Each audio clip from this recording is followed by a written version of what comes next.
नमस्ते बच्चों, Hindi stories N V channel पर आपका स्वागत है।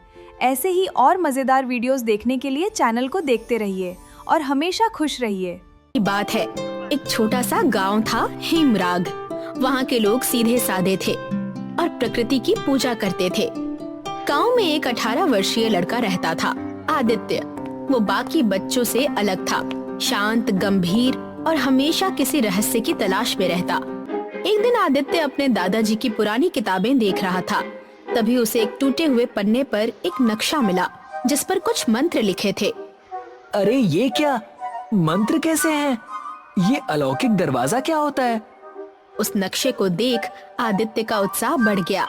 तभी उसे याद आया कि उसके दादाजी उसे बचपन से ही किसी अलौकिक द्वार की कहानी बताते थे जिसे सिर्फ सच्चा बच्चा ही पार कर सकता था।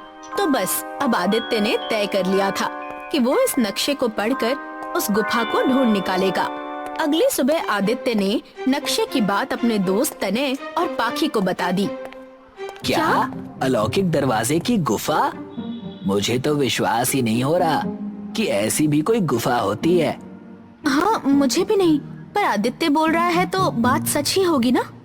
सच होगी नहीं, सच ही है और मैं उस गुफा को ढूंढ कर निकालूंगा। तो बोलो, इस मिशन में तुम दोनों मेरा साथ दोगे कि नहीं? हाँ, हम जरूर तुम्हारा साथ देंगे। आखिर गांव का रहस्यमय गुफा ढूंढने के लिए बच्चे निकल पड़े।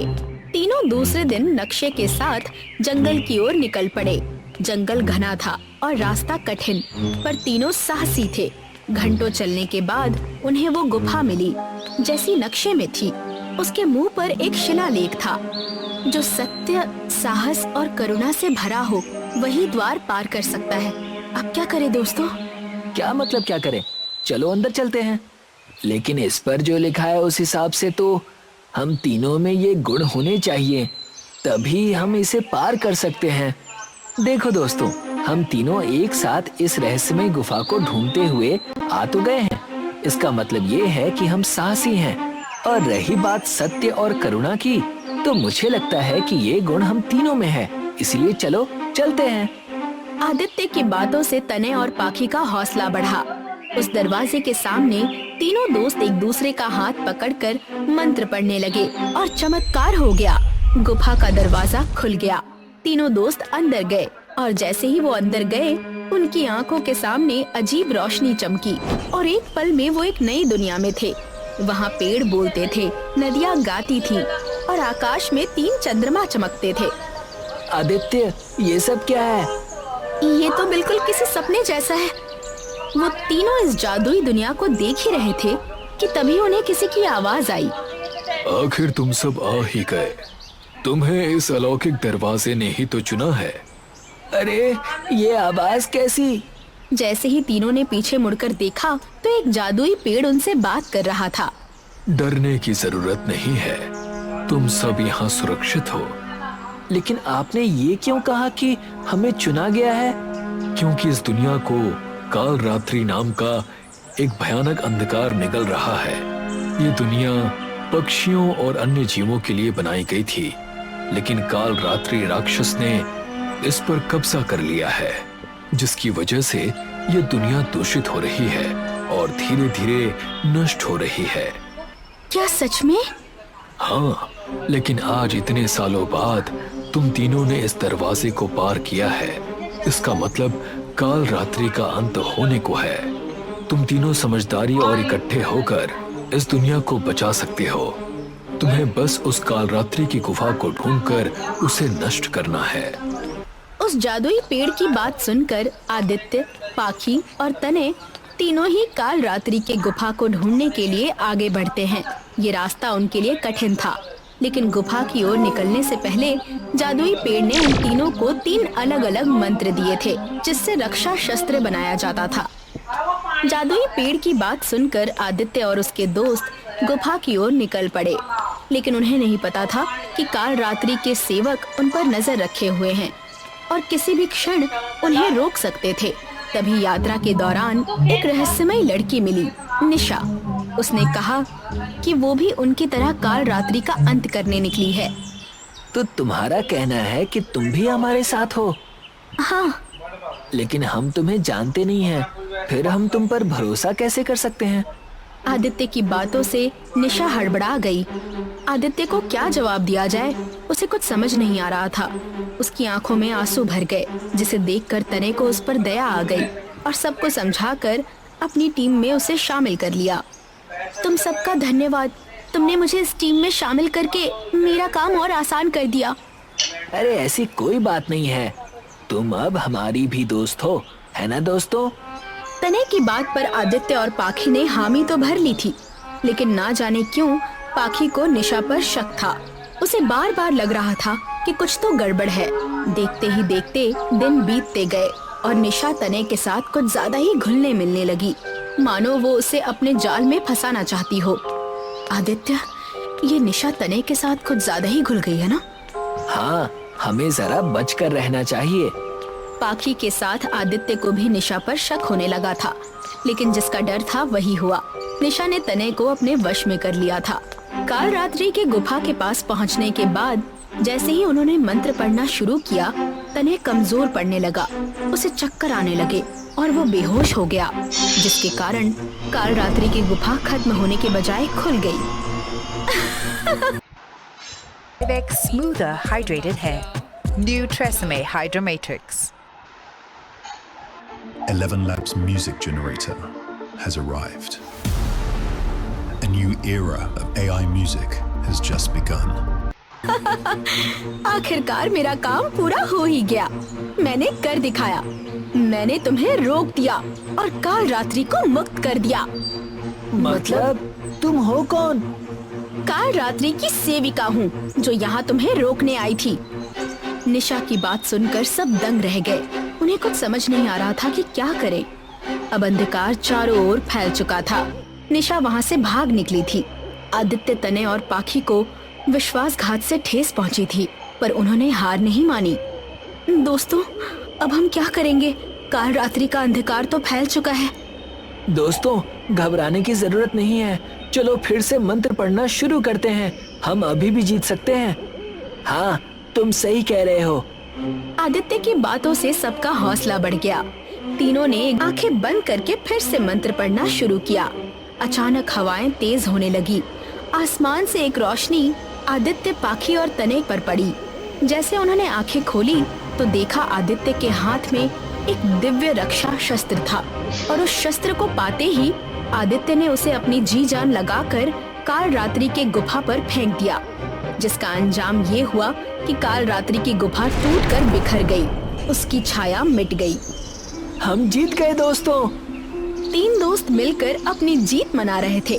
तभी वो जादुई पेड़ फिर से प्रकट होकर बोलता है, शाबाश बच्चों, तुमने ये सिद्ध कर दिया कि सच्चे हृदय और एकता से हर अंधकार को मिटाया जा सकता है। वृक्ष देवता की बात सुनकर तीनों खुश हुए। आखिर आदित्य, तने और पाखी वृक्ष देवता का आशीर्वाद लेकर हिमराग गांव लौट आए। गर्मियों की दोपहर में गांव के चौराहे पर कुछ किसान बैठे हुए थे। उन सब के चेहरे पर चिंता और थकान झलक रही थी। जमींदार के गुंडे गांव में घूम रहे थे। अशोक एक कोने में अपनी पत्नी लीला से बातें कर रहा होता है। लीला, ये भैरव सिंह हमारी जान तक ले लेगा। जमीन छीनकर वो क्या करेगा? जब खेतों में कुछ उगेगा ही नहीं तो उसका लालच किस काम का? अशोक, क्रोध से कुछ नहीं होगा। हमें अपनी जमीन बचाने के लिए कोई और तरीका ढूंढना होगा। कैसा तरीका लीला? बारिश नहीं हुई, फसल नहीं उगी, हमारी बंजर जमीन पर कुछ भी नहीं बचा। अब इस गांव में रहना मौत को बुलाने जैसा है। तभी गांव के मुखिया रामदास पास आते हैं। अशोक, तुम सही कह रहे हो। भैरव सिंह ने गांव को नर्क बना दिया है। लेकिन बेटा, अगर तुम जैसे लोग भी हार मान लोगे तो इस गांव का क्या होगा? मुखिया जी, मैं लड़ना चाहता हूँ, लेकिन कैसे? मेरे पास अब कुछ भी नहीं बचा। तुम्हारे पास तुम्हारी मेहनत और हिम्मत है अशोक, ये मत भूलो। अशोक चुप हो जाता है, लेकिन उसकी आंखों में सवाल और गुस्सा साफ दिखाई देता है। अगले दिन अशोक थका हुआ जंगल के किनारे बैठा था। उसके चेहरे पर चिंता की लकीरें थी। अचानक उसे पेड़ों के पीछे से किसी के चलने की आवाज आती है। एक बूढ़ा व्यक्ति लकड़ी का सहारा लिए धीरे धीरे अशोक के पास आता है। क्या सोच रहे हो बेटा? आप कौन हैं और इस वीरान सी जगह में क्या कर रहे हैं? मैं एक मुसाफिर हूँ, लेकिन तुमसे ज्यादा खोया हुआ नहीं हूँ। लगता है तुमने जिंदगी से हार मान ली है। हारता वही है जिसके पास कुछ बचा ना हो। मेरी जमीन बंजर है, मेरा परिवार भूखा है और जमींदार मेरा सब कुछ छीनने पर तुला है। अब हार ही एकमात्र रास्ता है। हारने वाला नहीं, लड़ने वाला दुनिया बदलता है। तुम किसान हो और किसान के हाथ में धरती को बदलने की ताकत है। ताकत? मेरी जमीन सूखी है, उसमें कोई ताकत नहीं बची। तो ताकत मैं दूंगा। ये लो, ये 3 बीज, इन्हें अपनी जमीन में बो देना और याद रखना, जो उगेगा वो तुम्हारी किस्मत बदल देगा। बूढ़ा 3 छोटे छोटे बीज अशोक के हाथ में रखता है। ये बीज क्या करेंगे? ये कोई जादू है? जादू और मेहनत में फर्क तुम्हें जल्दी ही समझ में आएगा, लेकिन याद रखना, जो चमकेगा उसे संभाल पाना आसान नहीं होगा।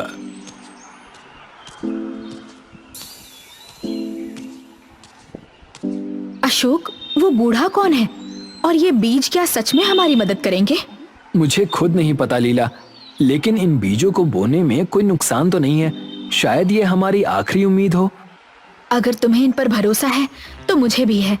हमारी मेहनत और प्रार्थना से चमत्कार हो सकता है।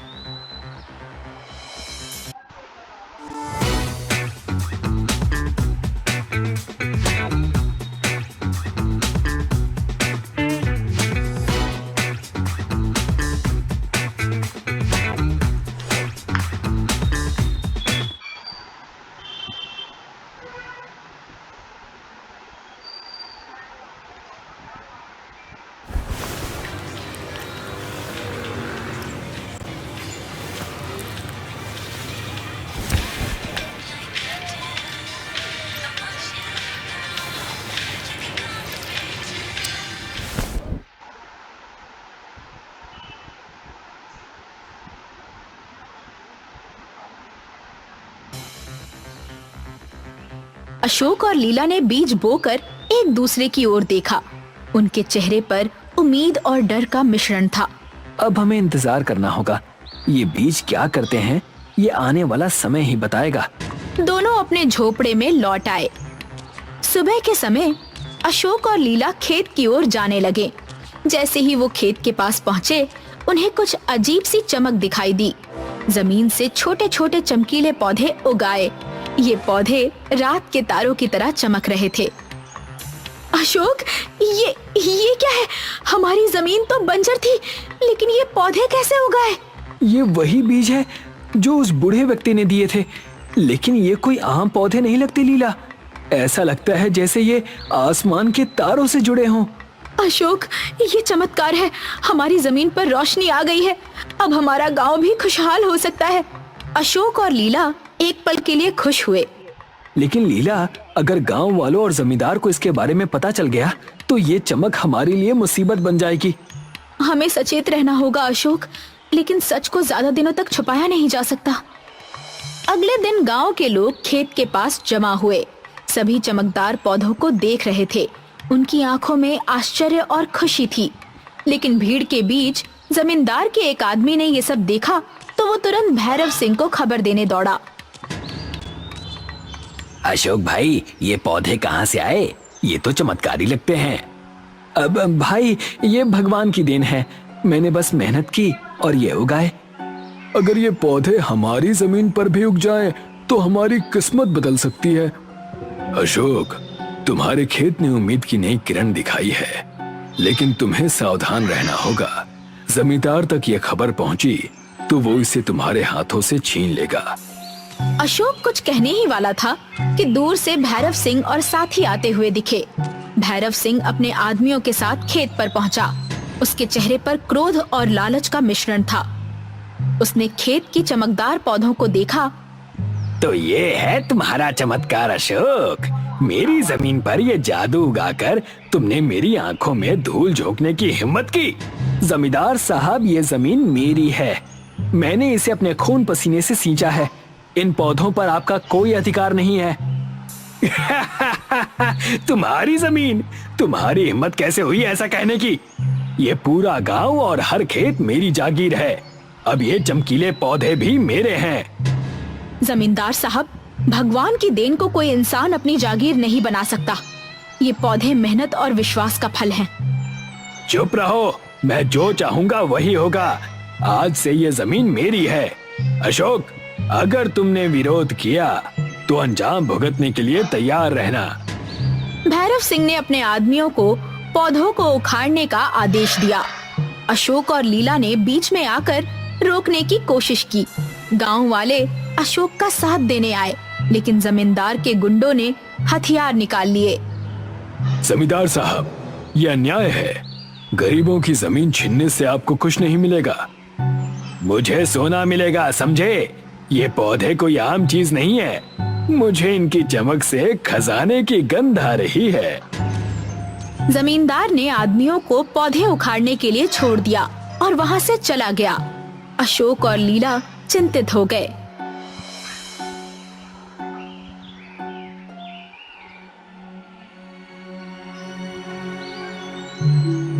अशोक और लीला घर के आंगन में बैठे थे। दोनों बेहद परेशान थे। बूढ़ा व्यक्ति एक बार फिर उनके सामने प्रकट हुआ। अशोक, मैंने तुम्हें पहले ही चेतावनी दी थी।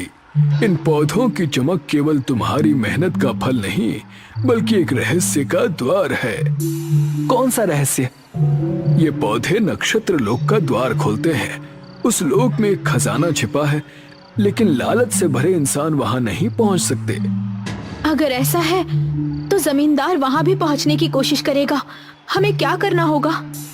तुम्हें नक्षत्र लोक का द्वार खोलना होगा, लेकिन याद रखना, जो वहां जाएगा उसे अपने मन की सच्चाई का सामना करना होगा।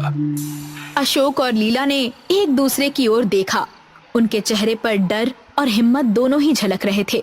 वो जानते थे कि अब उन्हें जमींदार से टकराना ही होगा। बूढ़ा व्यक्ति अशोक और लीला को खेत में ले आता है।